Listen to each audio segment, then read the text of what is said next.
各位好啊！我哋今日嚟開箱呢個5月嘅新商品 BX49長龍突擊 Dolan Strike 450FF 啊！咁啊，本體就喺我面前啦。咁啊，今次長龍突擊就係阿 X 嘅第5隻機體啊。咁啊，佢附送嘅東西咧就係一隻陀螺啦，同埋一個輕便嘅拉條發射器嘅。咁啊，短拉條嚟嘅啫。係啦，咁啊，佢有咩特別之處咧？咁啊，哇！佢嘅特別之處就係今次隻Dolan Strike 啊，佢 metal 中間啦，咁佢就剛性提高咗啦，因為成隻陀螺嘅金屬啊，本身我哋 BX 嘅01嗰隻龍劍咧，佢中間係膠嚟噶嘛，咁今次咧就成個金屬，連個紋章位啦都係金屬化咗啦，咁所以就一體連成啊，咁啊剛性提高咗啦，咁然後佢重量又提升咗啦，咁啊所以成隻都係超強化機體，係啦，咁啊。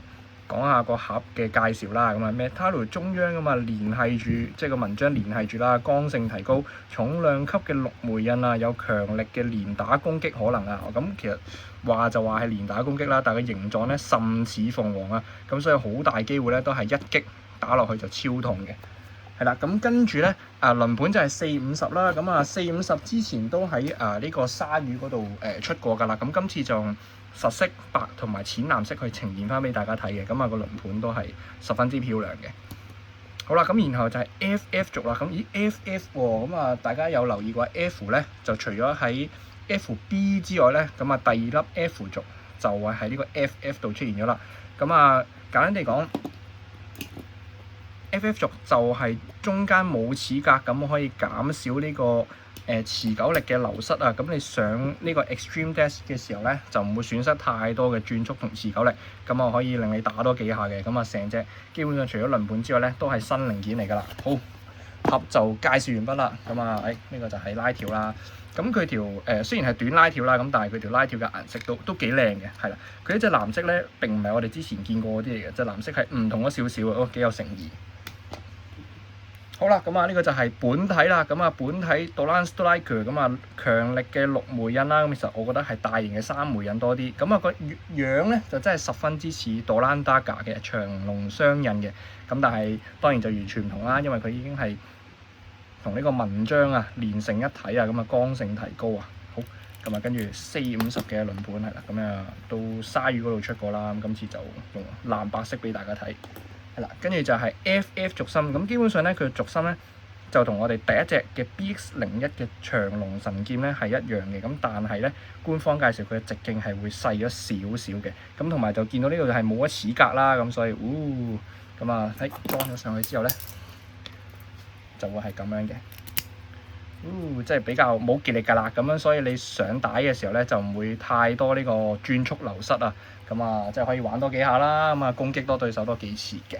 係啦。咁啊，雖然今日會度高磅重咁，但係咧我都想除咗度高磅重之外咧，都介紹下其他嘢啦。咁而家好興度佢呢個直徑啊，有冇強化咁樣嘅，係啦。咁啊喺攻擊環係啦，哇41.2喎，咁啊〜41 gram 嘅攻擊環，咁啊除咗暫時最重係有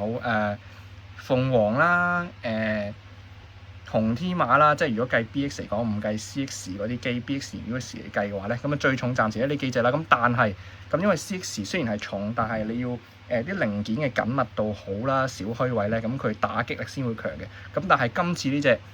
長龍突擊，佢淨係攻擊環都已經有41.2啊，咁啊十分之誇張啦，係啦。係唔記得提，蠍子都好重嘅，係啦。好，跟住就係450嘅輪盤，5.87嘅。好，咁跟住就係 FF 軸心2.24嘅。好，咁啊將3件東西組合埋一齊，原裝。哇！已經有49.3 gram 啊，咁啊十分之厲害啦。咁基本上老實講，你換咗個輪盤，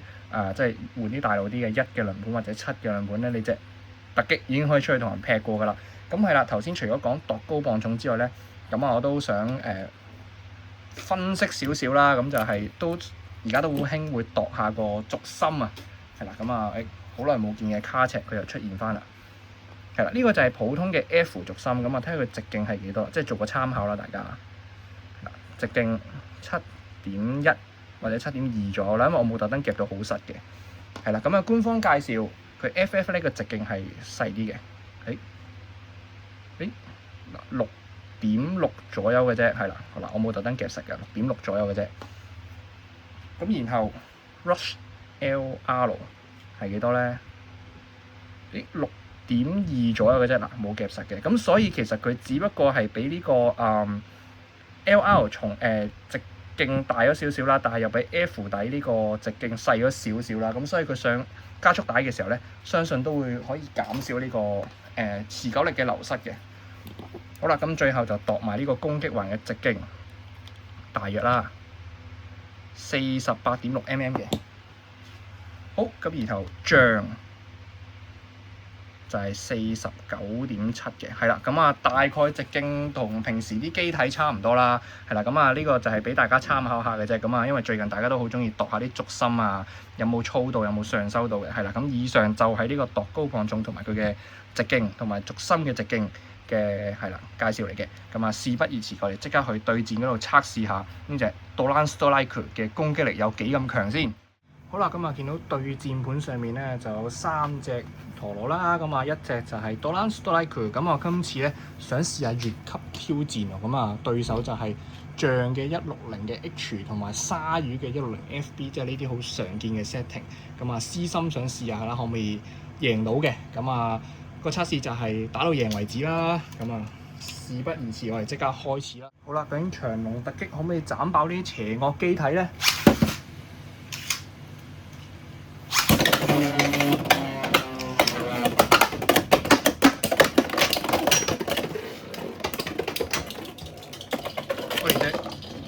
環都飛走咗喎，咁啊轉頭先執啦，我哋去下一隻。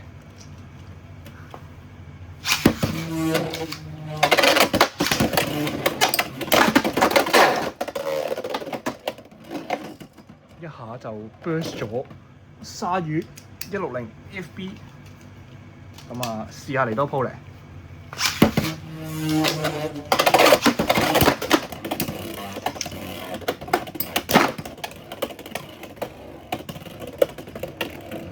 好恐怖喎，會唔會擊爆打到自己？咁啊，見到啦，咁啊佢低速都可以成功射到鯊魚嘅籠啊！咁啊，講完啦，我哋去翻嗰邊講下個感想先。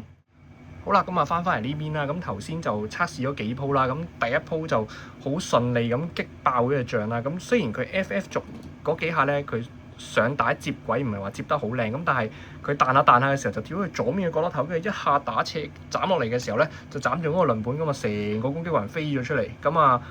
我都揾咗一陣先揾得翻個攻擊環嘅。咁啊 OK 啦，咁如果可以擊爆到啲咁強嘅機，其實都幾有趣嘅。咁啊，但係當然啦，攻擊機就一定係你斬得中人去搏運氣嘅啫，咁斬唔中就會輸持久啦。咁呢個係不變嘅事實嚟嘅。咁另外第2同第3鋪啦，咁啊用咗鯊魚最近都有見過嘅配置啦，就係160嘅 FB 啊。咁啊除咗鯊魚打純攻擊嘅 R 同 LR 底之外咧，咁最近都有啲防守反擊嘅軸心出現咗啦。咁啊試下啦，咁結果佢都成功，即係 Strike 都成功擊爆咗鯊魚，同埋佢低速射咗鯊魚嘅籠啊。咁啊始終佢攻擊環有41點幾 gram 啦，個重量都係不容忽視嘅。咁我覺得佢係更加之上修版嘅鳳凰，因為佢外形都好似啦3枚嘅大印啦，咁然後就重咗2 gram， 即係比日版嘅鳳凰接近39重咗2 gram 幾，係啦，咁所以佢都幾有趣嘅。咁但係都係嗰句啦，我哋呢啲測試咧有先後落，咁啊實際對戰大家同時 shoot 同埋嗰個落點又會有分別嘅。咁但係作為龍劍嘅機我都覺得幾有趣，因為佢每下都轟炸得對手好大力，彈到佢嘭嘭嘭咁飛咗出去，咁就算擊唔爆對手都有機會擊飛對手啦，咁輸咗都係輸1分啫。假設係啦，咁啊都幾歡樂嘅。咁啊係啦，呢隻機都十分之有趣，好吸引啦。咁啊可以上修版嘅鳳凰係啦，第5隻嘅龍劍，咁啊就係咁測試完俾大家睇啦。咁啊辛苦晒大家睇完條片啦，咁多謝各位支持。咁啊有興趣就留言 follow 分享下啦。咁下次嘅新商品就會係隻 Random Booster 嘅小抽包，阿黑衰6啊，阿6嘅機啦，就係一隻持久型嘅機啦，咁啊 CX， 咁然後就有 W 環，咁啊 W 環大量發生，咁啊唔使再抽摩券抽爆啦。好，咁啊辛苦各位，下次再見，拜拜。